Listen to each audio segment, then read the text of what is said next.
that's sort of like what happened here on it's a reality that leads to somebody making a YouTube video about Georgia while they're wearing an orange Syracuse shirt. It's that same, it's that same backwards mentality. Yeah, and we've all done a lot of crazy things. A lot of us are diehard, and and I have my ways of expressing myself when I get very upset. And some things I have done some things that are considered distasteful. But you know what I've never done? I have never repped another freaking team, and I have never worn anything else from another team or conference. Period. I refuse to wear anybody else's colors or whatsoever. But that's just me. I'm sorry. I can't do it. All right. What up, Bulldogs? You got a caller. Oh, okay. Who is it? Yo, man. This is Jay from Cane Shades Radio, Pimp Nasty Media, D Nasty Boy 15. What's good, man? Oh, what's up, man? Nah, I just wanted to tell y'all I missed y'all show last week, and I just turned in now, and I wanted to call in because y'all were talking about the two-teamers and shit like that. First things first, man, I like y'all show. I really enjoy it. I missed the first one, like I said, but what I've heard so far, it's a good show. I appreciate it, man. All right. One thing I want to say, man, we get this a lot down here with Hurricanes fans. We got a lot of Hurricanes fans that are football fans, and then they want to go elsewhere for basketball. And I'm with y'all. I don't agree with that shit. We talked about this on our show. My grandfather went to Duke. Or no, I'm sorry. My grandmother went to Duke, and my grandfather went to NC State. But you would never, ever see me repping Duke or NC State, even though, I don't hate them. I don't hate them. I mean, if Duke wins a championship, I might smile for my grandmother that passed away or something like that. But I'm not gonna be rooting for them. Miami Hurricanes, baseball, basketball, all that shit, tennis, fucking track, all that shit. I'm with y'all. A true fan. Yeah, that's what we like. Somebody that is willing to rep the team no matter what, whether it be in swimming, basketball or football. I mean, quite honestly, Miami needs all the fans that it can get because seeing as how you can't fill up your stadium. I mean, no, I'm just. Let's talk about that. We could talk about that. We could talk about the fact that we got 100 things to do in Miami except for sports. Let's talk about that. I mean, I'm with you though, man. And people that want to go off and pull for another team, and it's not even in the same conference, and you have no ties to it. Yeah, I mean, they have no credibility anymore. It's like you can't even take them serious. Exactly. I don't see them as true fans. If you're gonna root for Miami when it's October and November, but around the time February, March comes, and you're rooting for Syracuse or Louisville or whatever the fuck, I don't see you as a true Hurricane, in my opinion. But then, about selling out the stadium. Most stadiums you go to are going to, have a huge alumni section with tens of thousands of former, of graduates from that school that are there. And because nobody has ever graduated from Miami, I think that's why they sell out the game. Did you just go there? Wow.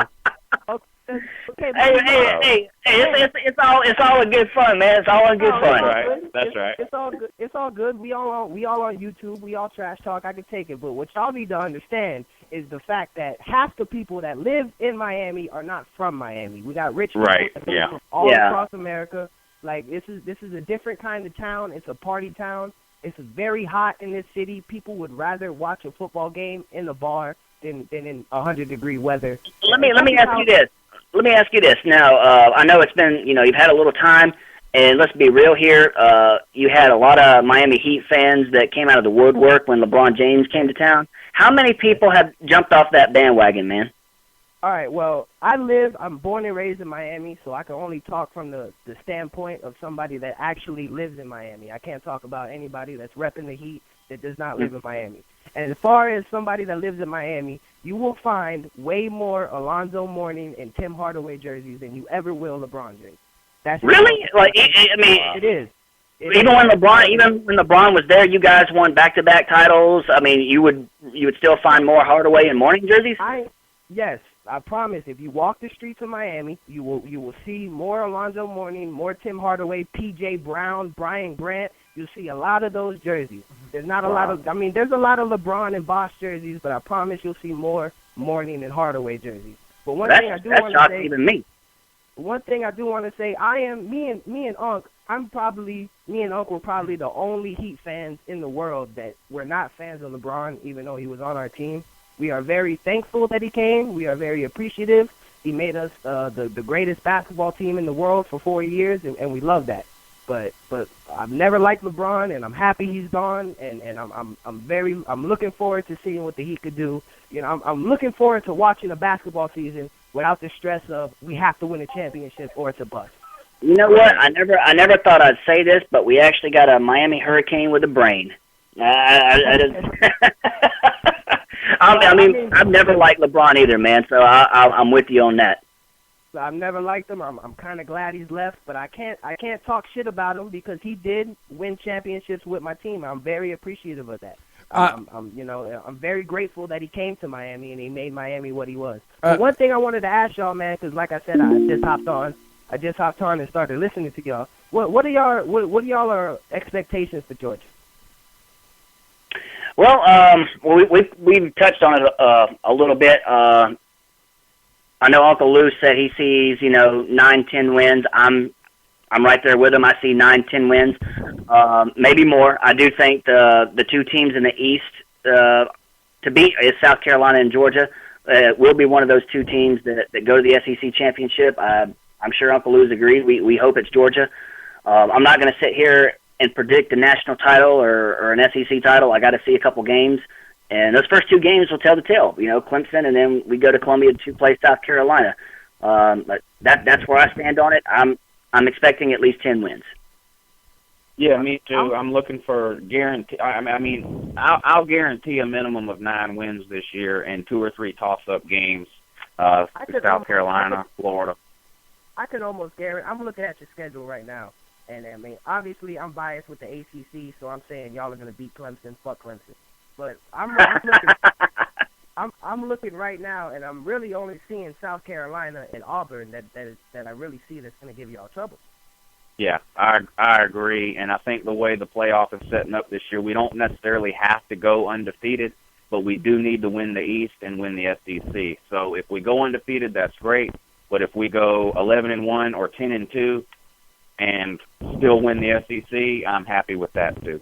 See, I think the only conferences in America right now, in NCAA, that it has a lock. If you win that conference you're in, is the SEC and the Pac-12. I think if you win the SEC and the Pac-12, I think you're in the playoffs. Like, that's a lock. Yeah, see, I think we're both going to agree with that because we went over we actually ranked the conferences earlier, and both of us ranked the SEC number 1 and the Pac-12 number 2. So we agree with you. Whoever wins the Pac-12 will be there. And my pick, I'm picking Oregon. Oregon's good. I mean, that UCLA Oregon, that's going to be a big game. I'm definitely waiting to see that UCLA and Oregon. But I think whoever comes out in those conferences will definitely be in the playoffs, man. I'm not going to take too much of your time. I'll let y'all get back to your shit.